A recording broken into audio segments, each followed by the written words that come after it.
பணி அனுபவத்துக்கு இன்னைக்கு வந்து முட்டை அமிலம் வந்து எப்படி தயார் செய்யலாம் அப்படிங்கிறத வந்து பார்க்கலாம். உங்கள் பேர் என்னம்மா? நீங்கள் என்ன பயிர் போட்டுருக்கீங்க? நெல்லுக்காய். எத்தனை ஏக்கர்மா போட்டு? 8 ஏக்கர். அம்மா, நாங்கள் வந்து இப்போ வந்து முட்டை அமிலம் வந்து எப்படி தயாரிக்கிறது, அதுக்கப்புறம் அதை எப்படி வந்து பயன்படுத்தலாம், அதற்கான நன்மைகள் என்ன அப்படிங்கிறத வந்து நான் உங்கள்கிட்ட சொல்கிறேம்மா. இப்போ வந்து ஃபஸ்ட்டு வந்து முட்டை அமிலம் தயாரிப்பதற்கு தேவையான பொருட்கள்லாம் 5 முட்டை, 10 எலுமிச்சை பழம், 250 கிராம் வந்து வெள்ளை எடுத்துக்கணும். ஃபஸ்ட்டு இந்த மாதிரி வந்து ஒரு ஜாடி எடுத்துக்கணும். முட்டை வந்து வச்சுட்டு முட்டை வந்து மூழ்கிற அளவுக்கு எலுமிச்சை சாறு வந்து ஊற்றிடணுமா.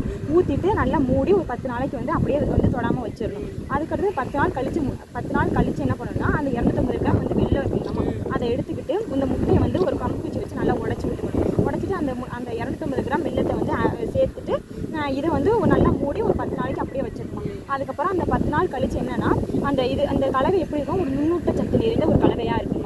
அந்த கலவை என்னன்னா தாவர வளர்ச்சிக்கு வந்து உதவுது நல்லா. அதாவது மீன் அமிலம் அப்படின்னு சொல்லுவாங்க. அது போலவே வந்து இந்த முட்டை அமிலம் வந்து தாவர வளர்ச்சிக்கு நல்லா உதவுது. இது வந்து எப்படின்னா இது எப்படி பயன்படுத்தலாம் அப்படின்னா அந்த கலவையிலேருந்து 1 ml வந்து 1 லிட்டர் வாட்டரில் வந்து கலந்து இலை தெளிப்பு வந்து செய்யலாம். இப்போ வந்து நம்ம வந்து நெல் பயிர்களுக்கு வந்து பார்த்தோன்னா இலை தெளிப்பு வந்து பண்ணணும்.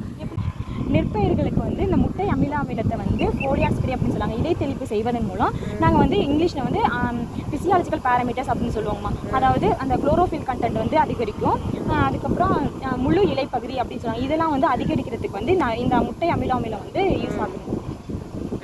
ஏற்கனவே வந்து 10 நாளைக்கு முன்னாடி முட்டையை வந்து இந்த ஜாடியில் எடுத்துக்கிட்டு அதில் எலுமிச்சை பழ சாறை வந்து ஊற்றி நாங்கள் எடுத்துகிட்டு வந்திருக்கோம். இது 10 நாள் ஆயிடுச்சு.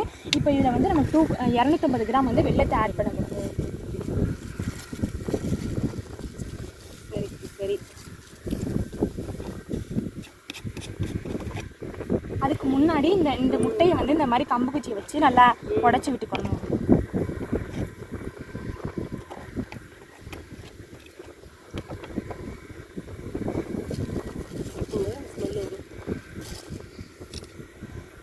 உடச்சி விட்டதுக்கப்புறம் இந்த மாதிரி 250 கிராம் வந்து வெள்ளத்தை வந்து இதில் ஆட் பண்ணலாம். வெள்ளத்தை வந்து இதில் வந்து சேர்த்ததுக்கப்புறம் இந்த ஜாடியை வந்து நல்லா மூடி இதை வந்து ஒரு 10 நாளைக்கு அப்படியே வச்சிடணும். அதுக்கப்புறம் வச்சதுக்கப்புறம் அதை எடுத்துட்டு அதை 10 நாள் கழித்து தான் இது வந்து ஒரு நுண்ணூட்ட நிறைந்த ஒரு கலவையாக மாறும். அதை மாறினதுக்கப்புறம் அது தாவரத்துக்கு நம்ம அடிக்கும் போது அதோட வளர்ச்சி வந்து அதிகரிக்கும். பேர் சுதா, நான் கள்ளிக்குடியில் இருக்கிறோம். இது மாதிரி மதர் தெரசா வேளாண்மை கல்லூரியிலேருந்து பிள்ளைங்கள்லாம் வந்துச்சுங்க. இது மாதிரி முட்டை அமிலம் எப்படி தயாரித்து அதை எப்படி வயலுக்கு தெளிக்கிறதுன்னு சொல்லி கொடுத்தாங்க. அதை எங்கள் வயலில் தெளிக்கலான்னு இருக்கோம்.